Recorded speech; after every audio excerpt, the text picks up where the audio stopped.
Bonjour à tous, donc je vais vous présenter un exemple d'évaluation des impacts environnementaux d'un domaine situé en Beaujolais, impacts environnementaux qui ont été évalués par la méthode de l'analyse de cycle de vie.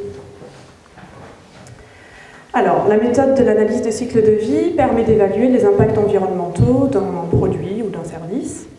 C'est une méthode qui est multi-étapes et multi-critères. Cela signifie multi-étapes qu'elle prend en compte l'ensemble des étapes du cycle de vie d'un produit, de sa conception à la fin de vie du produit, en passant par les étapes d'extraction des matières premières, de fabrication, de transport ou encore d'usage ou de consommation. Le graphique qui est là vous présente sur l'axe vertical les différentes étapes du cycle de vie et sur l'axe horizontal les différents critères environnementaux. Donc on voit par exemple que la méthode du bilan carbone est également une méthode qui est multi-étape, prend en compte l'ensemble du cycle de vie d'un produit, mais ne considère les impacts que sur un seul critère qui est l'impact carbone, les émissions de gaz à effet de serre. Alors que l'analyse de cycle de vie, elle, prend en compte toutes les étapes du cycle de vie, mais exprime les impacts environnementaux selon plusieurs critères, dont les émissions de gaz à effet de serre, mais aussi la consommation d'eau, l'épuisement des ressources fossiles, l'eutrophisation, la santé humaine et beaucoup d'autres. Le but de cette approche multicritère, multi-étapes est d'éviter les transferts de pollution, puisqu'on peut avoir par exemple une bonne pratique en matière de réduction des impacts des émissions de gaz à effet de serre, qui par ailleurs peut avoir des impacts néfastes sur la consommation d'eau. Donc lorsqu'on a son domaine, par exemple viticole, dans un milieu qui est sensible pour la ressource en eau, par exemple, on va préférer avoir une action qui réduit l'impact sur l'eau par rapport à une action qui réduit l'impact sur les émissions de gaz à effet de serre. Donc c'est une méthode qui est normée, qui dispose de la norme ISO 14040 à 14044, qui définissent le principe et le cadre de l'application de l'ACV. Cependant, malgré cette norme, c'est une méthode qui est encore objet de nombreux programmes de recherche et développement qui ont pour but d'ouvrir le champ de son application et également de l'adapter aux spécificités des filières et notamment de la filière vitivinicole. Parmi ces projets de recherche et développement, on a le projet Assidu qui a pour but d'évaluer la durabilité de la filière des vins du Beaujolais et de Bourgogne selon une approche cycle de vie. Je vous rappelle que le développement durable a 3 dimensions, l'environnement, mais aussi l'économie et le social. L'an passé, lors des entretiens, je vous avais présenté un appel à participation à ce projet Assidu. On a 19 opérateurs de la filière en Beaujolais et Bourgogne qui ont répondu, et auprès desquels a été réalisé un inventaire en 2014. Aujourd'hui, en 2015, on passe à la phase d'analyse de cet inventaire. Donc, chaque entreprise participante recevra son analyse personnelle et on va faire également une analyse de cycle de vie de la filière des vins du Beaujolais et de Bourgogne en agrégeant toutes ces données. La participation des entreprises est anonyme et les données sont confidentielles. Cependant, le château de l'Éclair, qui est le domaine expérimental de la Sycarex Beaujolais, a accepté de lever cette confidentialité pour que je puisse vous présenter aujourd'hui les résultats de son analyse de cycle de vie. Rapidement, on a étudié la campagne 2011-2012. Donc, le château de l'Éclair a vinifié 924 hectolitres, a commercialisé 679 hectolitres.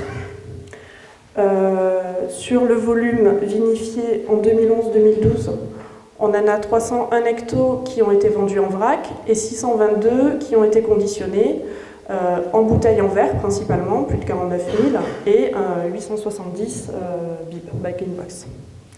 Et enfin, la majorité de ces volumes est commercialisée par transport routier, à peu près 83% des hectolitres commercialisés.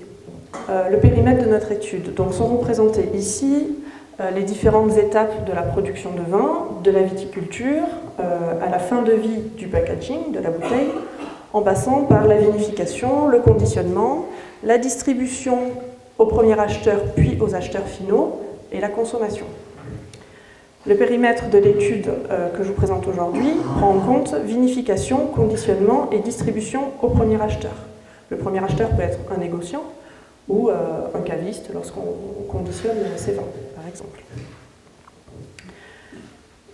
L'analyse de cycle de vie, vu qu'elle prend en compte l'ensemble des étapes du cycle de vie d'un produit, va remonter jusqu'à la fabrication même des intrants. C'est pour ça que rentre dans notre périmètre la fabrication des intrants œnologiques, des matières sèches pour le conditionnement, des modes de transport et l'extraction du carburant, ou encore la production des énergies.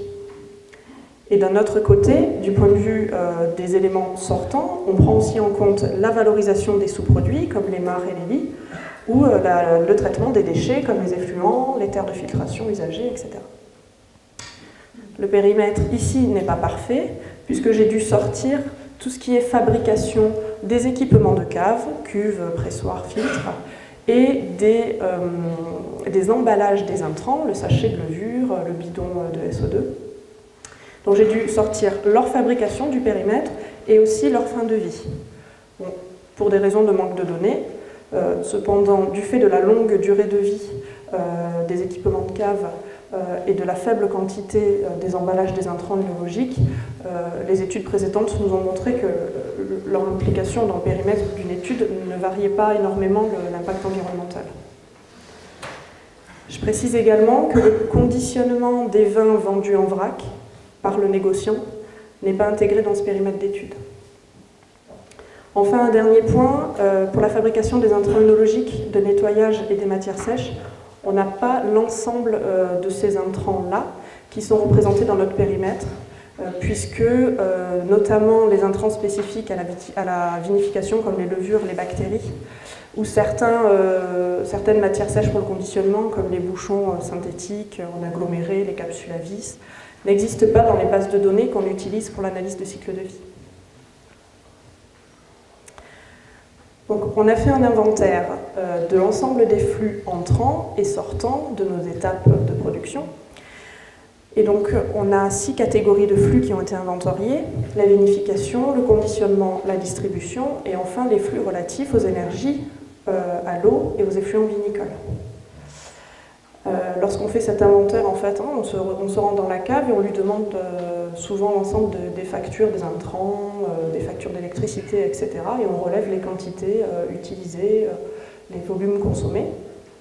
Ce qui fait qu'en fait, pour les énergies, l'eau et les effluents, on a une donnée qui est global site, puisque la donnée que j'ai sur mon compteur d'eau, par exemple, ne me permet pas de différencier la part d'eau que j'ai utilisée pour la vinification ou pour le conditionnement. C'est de même pour l'énergie et le gaz. Et ce qui est important aussi en analyse de cycle de vie, c'est de rapporter l'ensemble des flux à une unité fonctionnelle qui est l'hecto de vin. Enfin, ici, j'ai choisi l'hecto de vin. Ça aurait pu être la bouteille. On va passer à l'analyse. Les résultats vont vous être présentés selon 3 indicateurs qui sont le changement climatique, l'épuisement des ressources fossiles ou encore l'eutrophisation. Donc voici les résultats. Une petite explication comment lire ce graphique.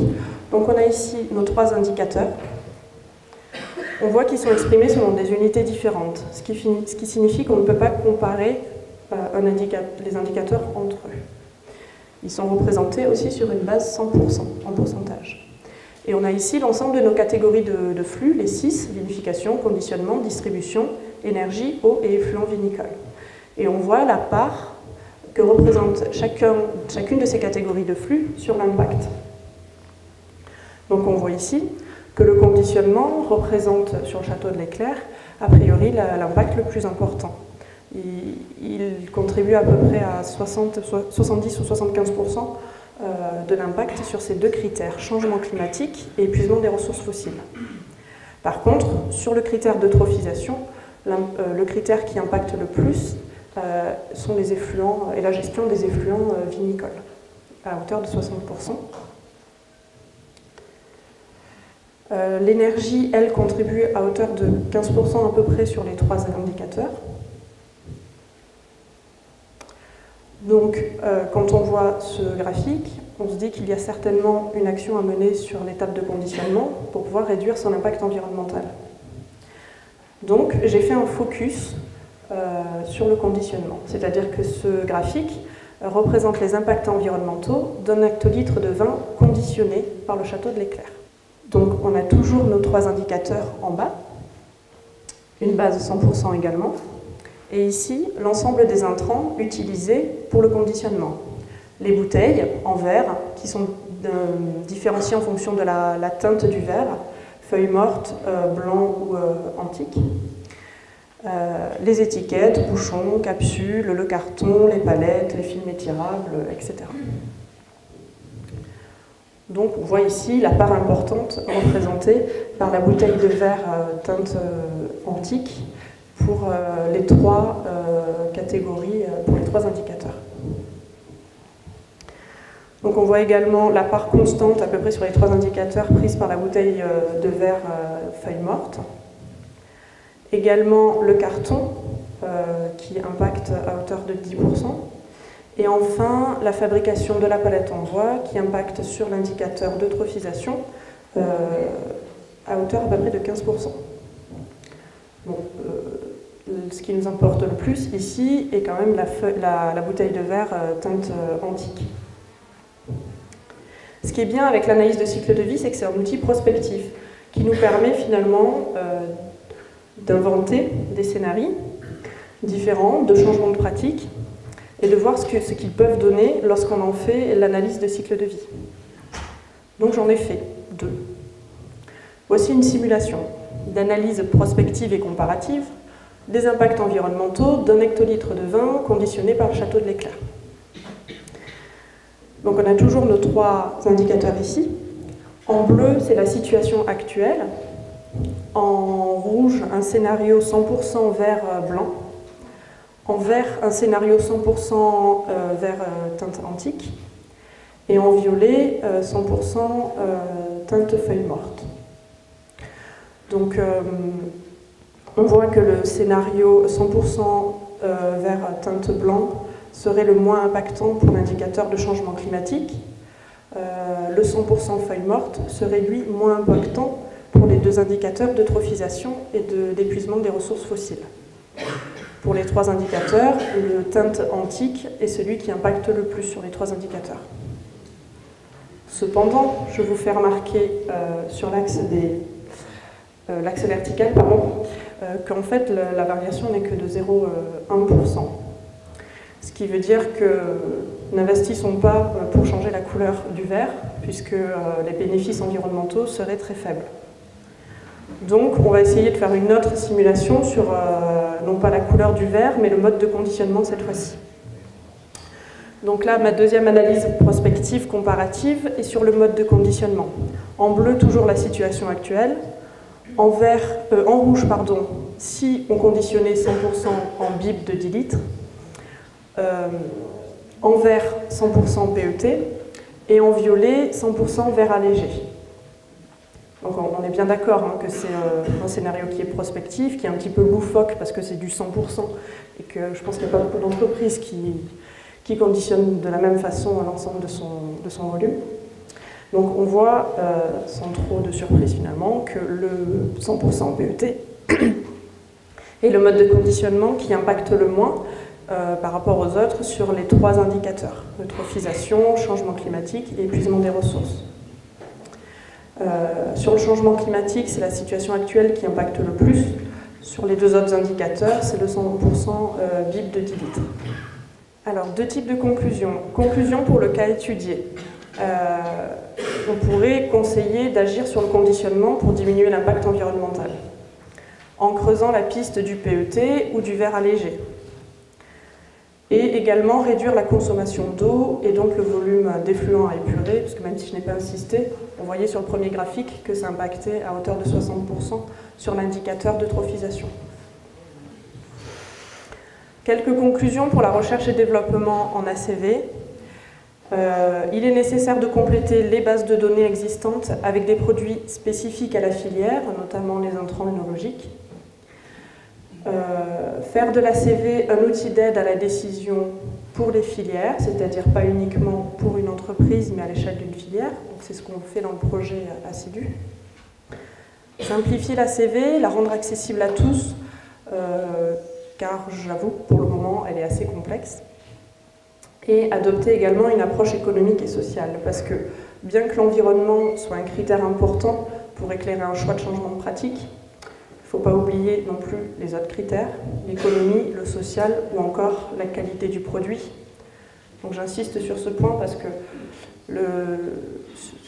je ne vais pas suivre le graphique précédent et conseiller à tout le monde de passer sur du 100% PET si en face on n'a pas le marché pour vendre du 100% PET et donc ne pas avoir finalement le critère économique qui soit pris en compte.